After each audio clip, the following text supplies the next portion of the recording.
आपका भाई फौजी Shyamu major coaching classes Barmer के यूट्यूब चैनल पर आपका हार्दिक स्वागत और अभिनंदन करता हूं।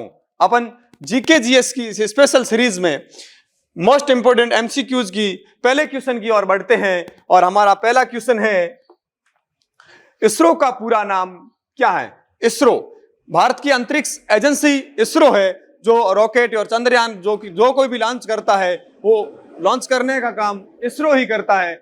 इसरो का पूरा नाम है इंडियन स्पेस रिसर्च ऑर्गेनाइजेशन।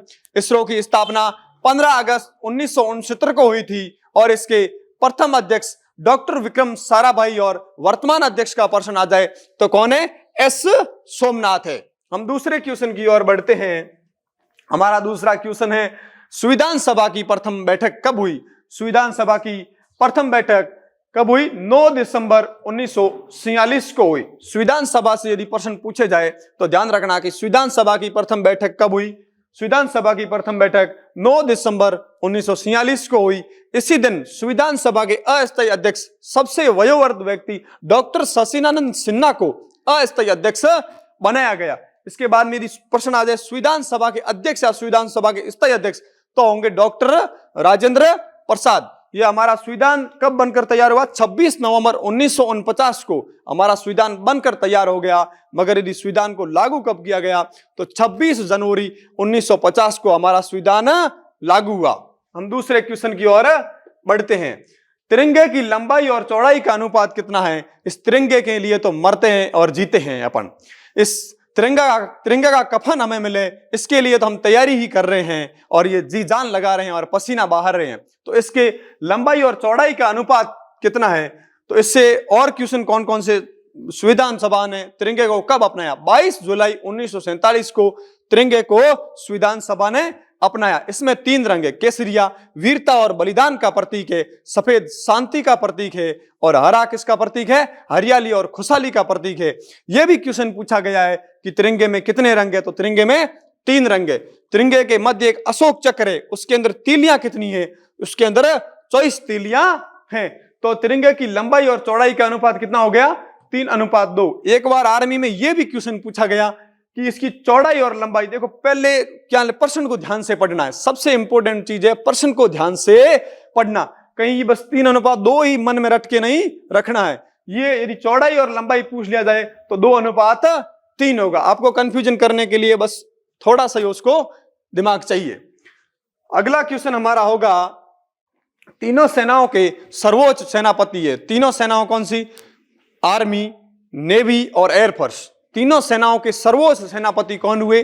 सर्वोच्च सेनापति होते हैं भारत के राष्ट्रपति। भारत के वर्तमान राष्ट्रपति कौन है? श्रीमती द्रौपदी मुर्मू भारत की वर्तमान राष्ट्रपति है। तीनों सेनाओं के सर्वोच्च सेनापति राष्ट्रपति होते हैं। अनुच्छेद 52 के तहत लिखा हुआ है कि भारत का एक राष्ट्रपति होगा। और राष्ट्रपति की समाधान की शक्ति कौन से अनुच्छेद में? राष्ट्रपति के समाधान की शक्ति अनुच्छेद 72 के अंदर है।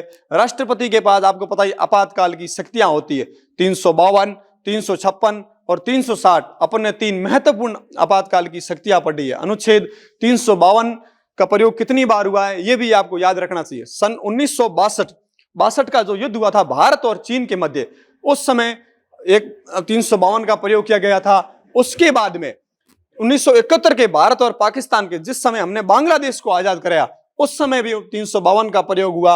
और उसके बाद में 25 जून 1975 को इंदिरा गांधी के कार्यकाल में राष्ट्रपति शासन लगाया गया। अभी तक 352 का 3 बार ही प्रयोग हुआ है। उसके बाद में 356 तो कई बार लगता ही रहता है। किसी भी राज्य में अस्थायी सरकार होने पर 356 को लगा दिया जाता है। और 360 में वित्तीय आपात है। 352 राष्ट्रीय आपात, 356 राज्य आपात और 360 में वित्तीय आपात। वित्तीय आपातकाल अभी भारत में लगा नहीं है, भारत की ऐसी स्थिति अभी तक आई नहीं है। इसके बाद हम आगे बढ़ते हैं क्वेश्चन नंबर 5 की ओर। सबसे बड़ा महाजनपद कौन सा है? इतिहास में सबसे इंपॉर्टेंट क्वेश्चनों में से एक है कि सबसे बड़ा महाजनपद है। महाजनपद कुल कितने हुए?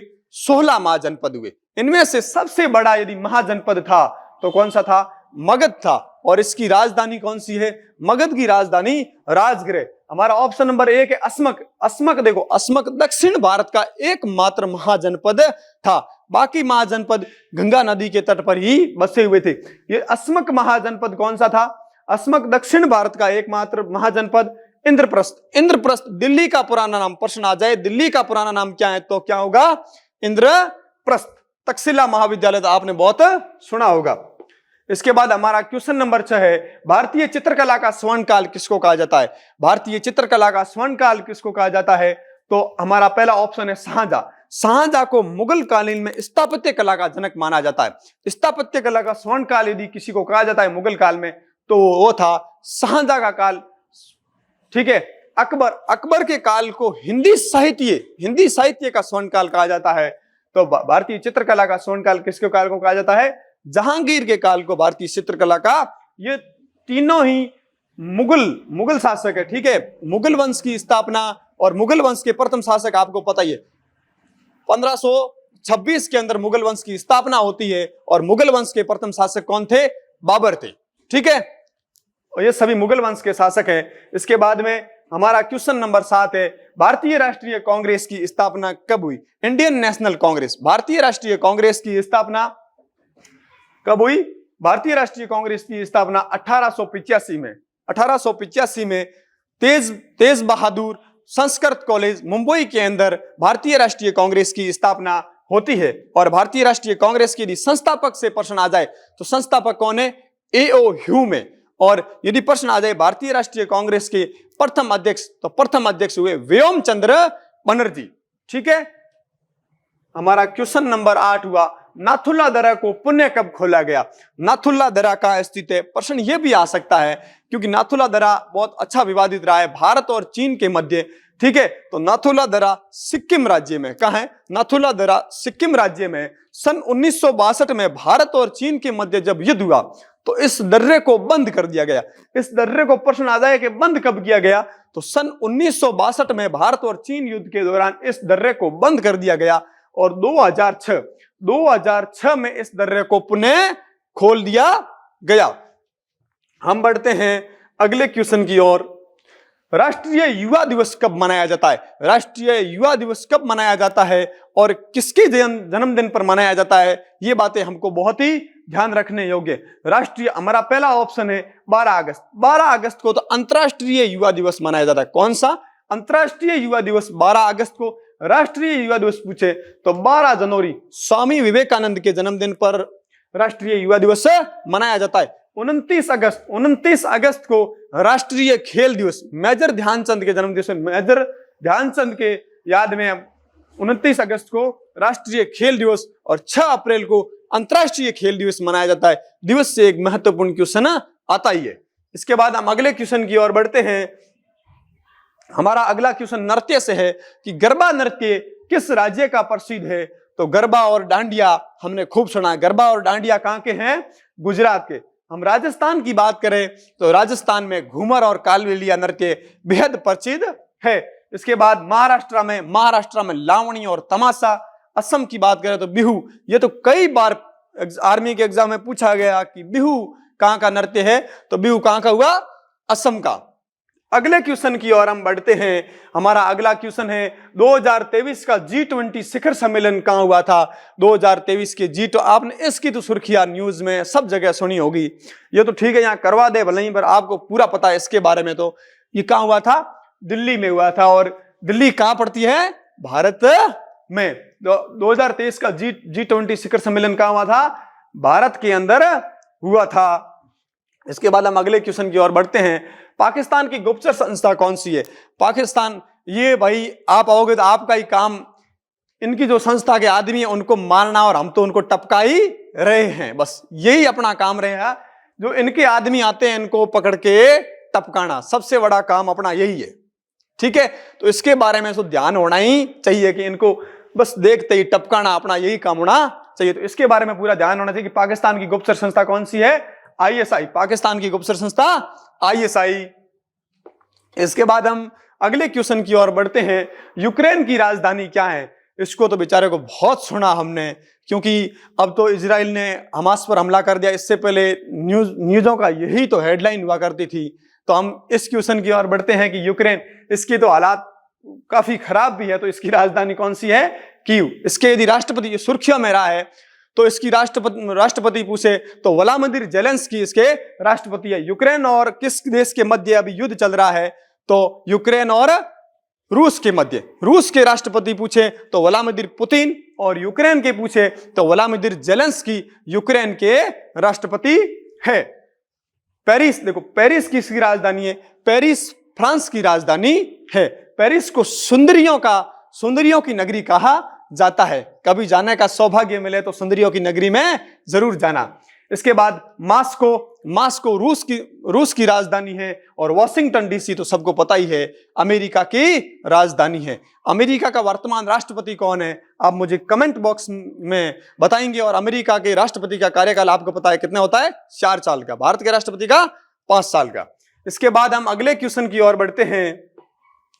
हमारा अगला 15 नंबर क्वेश्चन है, त्रिपुरा के नए राज्यपाल कौन है? देखो राज्यपाल, मुख्यमंत्री और राजधानियां, ये तो अच्छे से रट लेना, कन्फर्म है इनसे क्वेश्चन आएगा ही आएगा।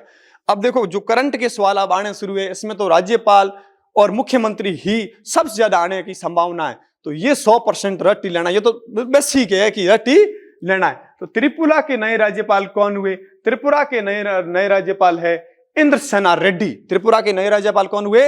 इंद्रसेना रेड्डी। यदि पहले ऑप्शन की बात करें मानिक शाह, तो त्रिपुरा के मुख्यमंत्री कौन हुए? मानिक शाह। रेवंत रेड्डी कहां के मुख्यमंत्री हुए? रेवंत रेड्डी है तेलंगाना के नए मुख्यमंत्री। तो 4 जो नए राज्यों में चुनाव हुए 5 में, उनके तो सभी के याद रखना है। जैसे राजस्थान के शर्मा, MP के कौन है? मोहन यादव, छत्तीसगढ़ के कौन हुए? विष्णुदेव सहाय, और ये पक्का आप याद रख लेना। ये आचार्य देवव्रत, ये गुजरात के राज्यपाल है। गुजरात तो भाई सुर्खियों में रहता है मोदी जी की वजह से, तो ये भी याद रख लेना। ठीक है, हम अगले क्वेश्चन की ओर, हमारे जीके के क्वेश्चन खत्म हो गए और हम साइंस के क्वेश्चनों की ओर बढ़ेंगे। इससे पहले इंफॉर्मेशन है कि यदि आपको ऑफलाइन रहकर तैयारी करनी है, ऑनलाइन कर रहे हो तो अच्छी बात है। यदि आपका दिल में है कि मैं ऑफलाइन जाके हुप टू हुप चेहरे के सामने तैयारी करूं, तो मेजर कोचिंग क्लासेस बाड़मेर और 2 फरवरी 2024 से ऑफलाइन बैच प्रारंभ करने जा रहा है। ये आपको एड्रेस दे दूं कि उद्यन विद्या मंदिर सिंदरी चौराहे के पास, उद्यन विद्या मंदिर रोड, बलदेव नगर, बाड़मेर, 2 फरवरी 2024 साढ़े 4 बजे से ऑफलाइन बैच प्रारंभ करने जा रहा है। आइए और जुड़िए। हम अब साइंस के क्वेश्चनों की ओर रुख करते हैं। हमारे देखो आर्मी में 15 जीके के, 15 साइंस, 15 मैथ और 5 रीजनिंग। ठीक है, ये सबको पता ही है, वैसे बताने की कोई जरूरत नहीं है। तो हमने जीके के 15 क्वेश्चन कर लिया, अब साइंस के क्वेश्चनों की ओर रुख करते हैं। हमारा साइंस का पहला क्वेश्चन है, कौन सा विटामिन रक्त का थक्का बनाता है? रक्त का थक्का बनाने में किस विटामिन का काम है? विटामिन के रक्त का थक्का बनाता है। विटामिन ए को इसकी कमी से नपुंसकता रोग होता है, और ये तो टाइम टू टाइम लेते ही रहना, नहीं तो फिर दिक्कत हो सकती है। विटामिन डी, हम बाहर जाते हैं, रूम में बैठे हैं, कहते हैं कि चल यार थोड़ा बाहर चल, विटामिन डी लेते हैं, तो ये तो याद हो ही गया आपको कि सूर्य के प्रकाश में कौन सा विटामिन पाया जाता है? Vitamin D. और अपन आर्मी की तैयारी करने वालों को साला कौन से टेस्टों से गुजरना पड़ता है पता नहीं, 6x6 कलर विजन। तो आंखों को सही और सुरक्षित रखने के लिए 6x6 का पॉइंट नहीं आए तो टाइम टू टाइम गाजर खाते रहना। गाजर में कौन सा विटामिन मिलेगा? विटामिन ए मिलेगा। ठीक है, 6x6 की दिक्कत नहीं होगी। तो इसका उत्तर कौन सा हुआ? विटामिन के। हम अगले क्वेश्चन की ओर बढ़ते हैं। मानव शरीर में मांसपेशियों की संख्या कितनी है? मानव शरीर में मांसपेशियों की संख्या, ये तो ध्यान ही होना चाहिए भाई, क्योंकि अपन भी किसी की हड्डी पसलियां तोड़ते हैं और अपनी भी कोई उस टाइम तोड़ सकता है, तो इसका अच्छे से ध्यान रखना। ये पहला ऑप्शन है 300। 300 एक जो शिशु होता है उसके अंदर हड्डियां होती है, मांसपेशी नहीं। 300 एक शिशु के अंदर हड्डियां कितनी होती है? 300। 270 इसके बाद में अपन शिशु से क्या बनते हैं? वयस्क बनते हैं। ठीक है, धीरे धीरे जवानी की ओर अग्रसर होते हैं। ठीक है, ये वयस्क में कितनी होगी? फिर किशोर में कितनी होगी? शिशु से हम किशोर बनते हैं तो किशोर में 270 हड्डियां। उसके बाद हमारे अंदर आ जाती है क्या? वयस्कता, और उसमें हम वयस्क होते हैं। जैसे अभी अपन हैं तो अपने अंदर कितनी हड्डियां हैं? 206 हड्डियां हैं। ठीक है, उसके बाद में इसने पूछा है मांसपेशियां कितनी है, तो 739 मांसपेशियां हमारे शरीर में पाई जाती है। हड्डियों वाला क्वेश्चन बहुत ज्यादा बार पूछा गया है कि मानव शरीर में हड्डियां कितनी है? 206 अच्छा सिंपल सीधा क्वेश्चन आ जाए, मानव शरीर में हड्डियां, तो आपको सीधा 206 ही ठोकना है। हम अगले क्वेश्चन की ओर बढ़ते हैं। हमारा अगला क्वेश्चन है, सर्वाधिक तेज ग्रांड पिंड किसमें पाए जाते हैं? ये देखो ग्रांड पिंड, इस ग्रांड पिंड की वजह से ही तो आर्मी में कुत्ते सरोई कर, देखो आर्मी में आपने देखा होगा आर्मी वाले कुत्तों को लेकर साथ में दौड़ रहे हैं। ये जो मामला है ना, इसकी वजह से ही तो आर्मी में कुत्ते शामिल है। सबसे बड़ा रीजन तो यही है। मतलब क्या है, सूंघने की क्षमता सबसे अच्छी किसमें है? कुत्ते में है। इसलिए तो आपने देखा होगा पुलिस फोर्स या कोई भी रिजर्व फोर्स या आर्मी अपने साथ कुत्ते रख दिए, तो सबसे ज्यादा सूंघने की क्षमता किसमें है? कुत्ते में। यदि कुत्ता भी ऑप्शन में नहीं हो, सारक मछली, कुत्ता नहीं हो और सारक मछली में भी घ्राण क्षमता सबसे अच्छी है, तो इस ऑप्शन के अनुसार कौन सा है? सबसे तेज घ्राण क्षमता किसमें पाई जाती है? कुत्ते में पाई जाती है। इसके बारे आगे चलते हैं। इसके बाद हमारा 19 नंबर क्वेश्चन है, जीवन की मूलभूत इकाई क्या है? हमारे जीवन की मूलभूत इकाई क्या है? तो हमारे जीवन की मूलभूत इकाई है कोशिका। ठीक है, सबसे छोटी कोशिका, सबसे बड़ी कोशिका, ये तो आपको पता है। सबसे छोटी कोशिका कौन सी है? यदि सबसे छोटी कोशिका पूछा जाए तो माइक्रोप्लाज्मा। ठीक है, और सबसे बड़ी कोशिका कौन सी है? शुतुरमुर्ग का अंडा। सबसे बड़ी कोशिका, सीधा प्रश्न आ जाए सबसे बड़ी कोशिका तो होगा शुतुरमुर्ग का अंडा, और सबसे छोटी कोशिका पूछा जाए तो माइक्रोप्लाज्मा। और यदि पूछा जाए जनन तंत्र की सबसे बड़ी कोशिका कौन सी है, तो कौन सी होगी? अंडा से। और सबसे छोटी कौन सी होगी? शुक्राणु, अपने वाला शुक्राणु सबसे छोटी कोशिका जनन की। अब गुणसूत्र और उत्तक इनका, ठीक है, जीन और, ठीक है, आगे बढ़ते हैं। क्वेश्चन नंबर 20 है, आंख में कौन सा लेंस पाया जाता है? जो हमारी आंख है इसके अंदर कौन सा लेंस पाया जाता है? ठीक है, हमारी आंख के अंदर उत्तल लेंस पाया जाता है। उत्तल, अवतल, और इनसे अच्छे क्वेश्चन पूछे जाते हैं, अच्छे से रट लो। देखो हमारी आंख के अंदर कौन सा लेंस पाया जाता है? उत्तल लेंस पाया जाता है। रोग होते हैं कौन से? एक होता है निकट दृष्टि दोष, दूसरा होता है दूर दृष्टि दोष। ठीक है, तो निकट दृष्टि दोष यदि हमें रोग हो जाए तो हमारे कौन सा लेंस प्रयोग करेंगे? अवतल लेंस। यदि हमें दूर दृष्टि रोग हो जाए तो हम कौन सा लेंस करेंगे प्रयोग? उत्तल लेंस। ठीक है, निकट दृष्टि दोष में निकट का साफ साफ दिखाई देता है और दूर का नहीं। दूर दृष्टि दोष में दूर का साफ साफ दिखाई देता है, निकट का नहीं। यदि इन दोनों की भी समस्या आ जाए, साला निकट और दूर दोनों ही धुंधले और साफ नहीं दिखाई देते हैं, तो सल दोनों को साथ मिला के कौन सा लेंस बना देते हैं? द्विफोक्सी लेंस हम बना देते हैं। इससे ये भी अच्छे क्वेश्चन आर्मी में कई बार पूछे गए हैं कि उत्तल लेंस, देखो जो गाड़ी के साइड मिरर होता है उसके अंदर कौन सा लेंस प्रयोग किया जाता है? उत्तल लेंस प्रयोग किया जाता है। और गाड़ियों की जो हेडलाइन होती है उनके अंदर कौन सा लेंस प्रयोग किया जाता है? अवतल लेंस प्रयोग किया जाता है। अपन कहीं भी सड़क पर जाते हैं, जो बड़े बड़े कांच लगे होते हैं वो अपना चेहरा देखने के लिए नहीं होते हैं, वो गाड़ियों की साइड के लिए होते हैं। उनमें भी उत्तल लेंस का प्रयोग होता है। ठीक है, उसमें चेहरा देखने की कोशिश मत करना, बड़ा खराब दिखता है रे, खुद पर शक हो जाएगा कि अपना अच्छे है ही नहीं। ठीक है, इसके बाद हम 21वें क्वेश्चन की ओर बढ़ते हैं। एकांक क्षेत्रफल पर लगाया गया बल क्या कहलाता है? एकांक क्षेत्रफल पर लगाया गया बल हमेशा क्या कहलाता है? दाब। इसके बाद हम अगले क्वेश्चन की ओर बढ़ते हैं। वायुयान के टायरों में कौन सी गैस भरी जाती है? वायुयान के टायरों में, देखो आप आर्मी में आओगे तो आपको सौभाग्य मिलेगा वायुयान में उड़ने का। आर्मी की तरफ से साल में 1 टिकट वायुयान की फ्री दी जाती है। ठीक है, आपको और आपकी फैमिली के लिए। ठीक है, तो आपको वैसे अपन वहां आएंगे तब चेक कर लेंगे मजे से। अब क्या करेंगे यार चेक करके, जब उधर आएंगे ना तब मजे से टायर खोल के चेक कर लेंगे इसके अंदर कौन सी गैस साले भरते हैं। पर चलो वहां तक आने के लिए रटना पड़ेगा पहले, तो फिर अपन चेक कर लेंगे बैठ के भाई। पर पहले वहां तक पहुंचने के लिए साला पढ़ना पड़ेगा किताबों में। ठीक है, तो वायुयान के टायरों में कौन सी गैस भरी जाती है? वायुयान के टायरों के अंदर हीलियम गैस भरी जाती है। चल अपन फौजी आदमी चल प्रयोग कर ही लेंगे वहां आके के भाई इसमें कौन सी गैस, टायर खोल के चेक कर लिया, फिर वह हीलियम गैस खत्म हो गई तो विकल्प के तौर पर नाइट्रोजन गैस भी भर सकते हैं। ठीक है, हीलियम ऑप्शन में नहीं होता है, बाकी गैसें और नाइट्रोजन होता है। अपन जैसे बदमाश वहां आते हैं, चलो टायर खोल के चेक ही कर लेते, साला बहुत पढ़ा सर ने कि हीलियम साली होती है कि नहीं होती है। इसके मामले में टायर खोल के चेक कर लिया और हीलियम खत्म हो जाती है। विकल्प के तौर पर नाइट्रोजन गैस भी वायुयान के टायरों में भरी जा सकती है। इसके बाद हमारा अगला क्वेश्चन है, निम्न में से कृत्रिम सूचकांक कौन सा है? सूचकांक मतलब किसी का पता लगाने के लिए कुछ भी, जैसे ये अम्ल है, ये क्षार है, किसी का भी पता लगाने के लिए सूचकांक का प्रयोग किया जाता है। अपन भी सड़क पर चलते हैं ना, सूचकांक लगे हुए होते हैं ना कि भाई ये इधर आगे खराब सड़क है, इधर मोड़ है, ये हॉस्पिटल है।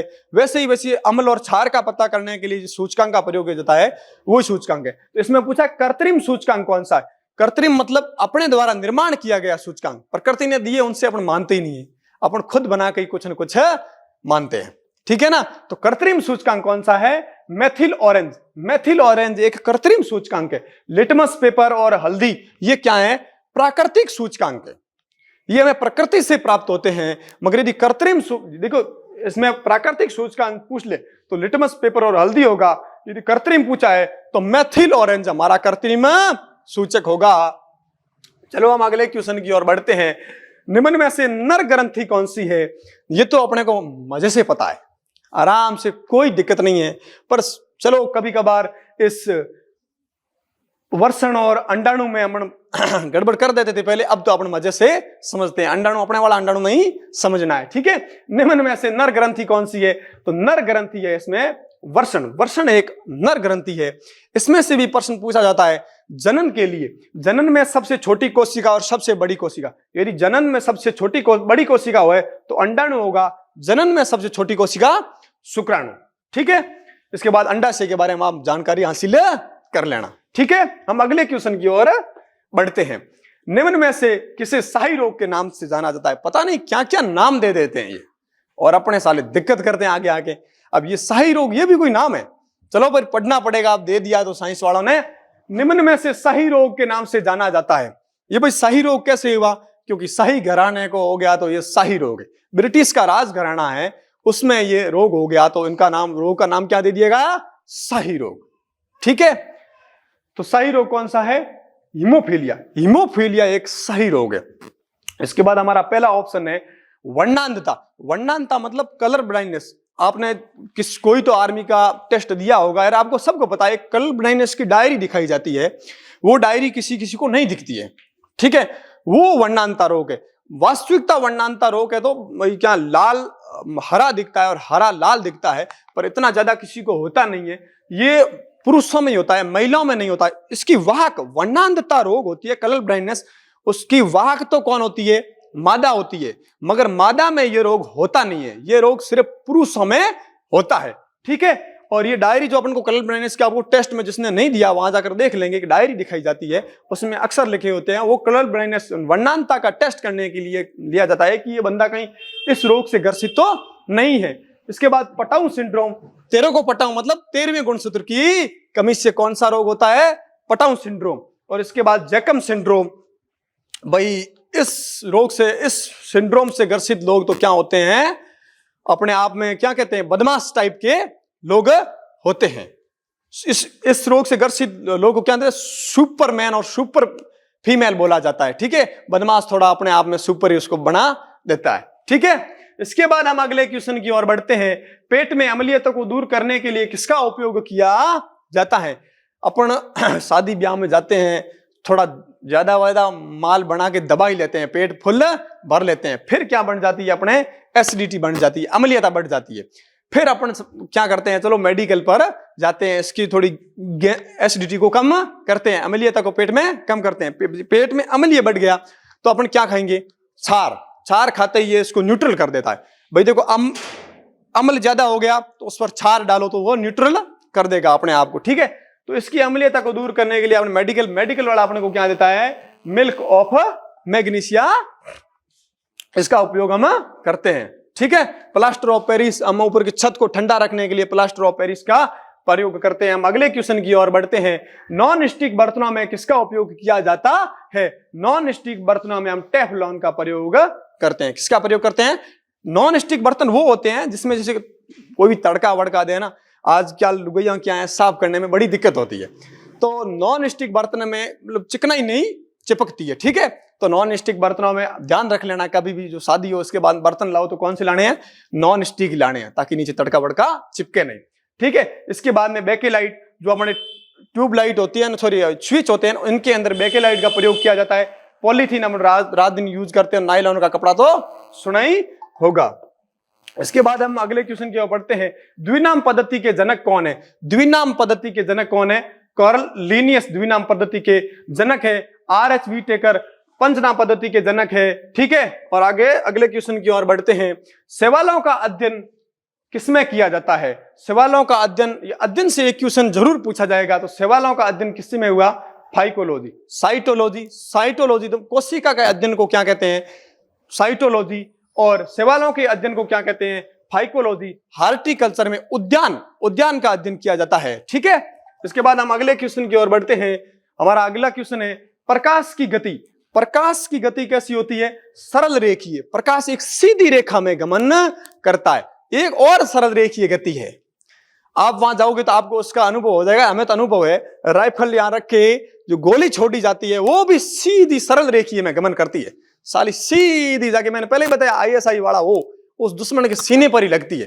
वो सीधी सरल रेखीय में, जहां टारगेट बनाया तो यहां वो सीधी सरल रेखीय में गति करती हुई सीधी छाती में ही जाएगी। ठीक है, वो भी एक सरल रेखीय गति है। इसके बाद वर्ताकार गति, अपने बैल घूमता है ना, उसका नाम क्या है? कोल्हू वाला बैल, वो भी एक वर्ताकार गति है। दोलन की घड़ी और झूला। ठीक है, और प्रकाश की गति से प्रश्न पूछ दिया जाता है, प्रकाश की निर्वात में गति कितनी है? तो प्रकाश की गति 3 × 10⁸ मीटर प्रति सेकंड प्रकाश की निर्वात में गति है। प्रकाश बड़ा फास्ट चलता है रे। ठीक है, ये हमने जीके और जीएस के 30 क्वेश्चन पूरे करवा लिए। ठीक है, और हम निरंतर आगे बढ़ते रहेंगे, और यार जानी सर आते हैं तब तक अपन ही करवाएंगे। ठीक है, और ये मेजर करने जा रही है भाई ऑफलाइन बैच प्रारंभ। यदि आपको भी सरल रेखीय गति का प्रयोग करना है तो आइए और जुड़िए। ठीक है, जय हिंद, जय भारत।